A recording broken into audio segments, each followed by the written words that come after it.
As we look at John 14, we look at this first command from Jesus. Do not let your hearts be troubled. God is with us. He's not just with us, he's more for us than we could ever possibly imagine. He's saying to us, do not let your hearts be troubled. Despite the mess that we're in, despite the mess that the world is in, he longs for us to try and start to lead a full life with him. Wherever we're at, whatever stage we think we're at, from now, try to start a new life with him.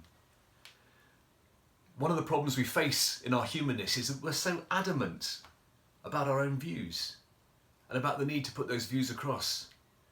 And there's so much anxiety in the world as we passionately and perhaps sometimes fiercely debate our own points of view. And we need Jesus to gently pass us the right lens through which we can view society, we can view the world, we can see the error of our ways. God is with us. And looking at this passage of John 14, we can't help but notice what's just come before it. Jesus has sat down for a great dinner, a Passover dinner with his 12 disciples. It's a great evening, a great meal, a time for fellowship and friendship and sharing. And Jesus cuts through the moment by telling them how it's going to be, how it's going to play out. He tells them that he's going to be betrayed by one of them, betrayed to death. And then one of his closest friends, Peter, says, well, you're fine with me because I'm going to lay down my life for you. And Jesus says, over the next few hours, you'll have disowned me 3 times. We think we know how things are going to play out. We're so often wrong. And the disciples must have been so shocked to hear how things were going to play out over the next few hours, maybe the next few days. And yet Jesus says to them, don't worry. Don't let your hearts be troubled. Even though he's the one that's suffering, do not let your hearts be troubled. So we trust in God because the antidote for a troubled heart is trust. And we need to trust right now that God has us. He's there for us. Peter is so confident in challenging Jesus. He challenges Jesus when Jesus tries to wash his feet and says, no, it's not right that you do that. How could Peter challenge the Son of God and then tell him that he's going to be safe with him? Peter thinks he's got the answers. He hasn't got any answers. Not at that point. It takes divine intervention for Peter to really come alive. The world is in chaos at the moment, and we can see it all around in the news and elsewhere. And it's so adamant in challenging the peaks of sinfulness, rather than really bothering to acknowledge the real root of the problems in our life, the real root of problems in humanity.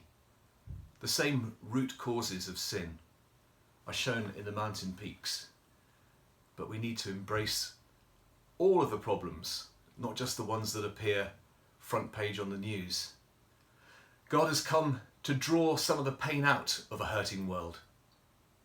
God is with us. He's with us every step of the way. And we need to trust in him. Do not let your hearts be troubled. It's a command. It's a command from Jesus. And we know that everything Jesus says is true. It's the same sort of command that we get from Psalm 23, that famous psalm, the Lord is my shepherd. He makes me lie down in green pastures. He doesn't offer me the chance to. He makes me rest and he feeds me in green pastures. And sometimes we need to listen and we need to act when we're told to do something by Jesus. Do not let our hearts be troubled. He has made a way. He has gone to his Father in heaven to create a room for us, to create space for us, and he will come back for us. We must trust him. Even though we don't understand it, we must trust him. Everything he says is true. And when Jesus says, I am the way, there is no other way, we must believe him. I mean, how often is it said in society, well, don't all religions eventually lead to the same God? Aren't they just different tracks up the same mountain? No, they're not.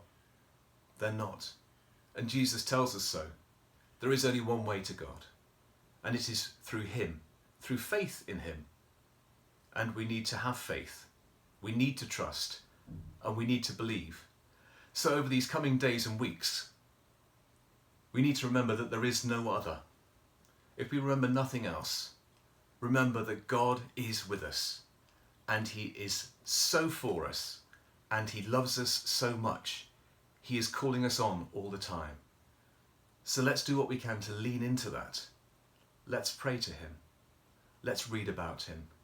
Let's think about him, because he will get us through this new stage of growth in society. Amen.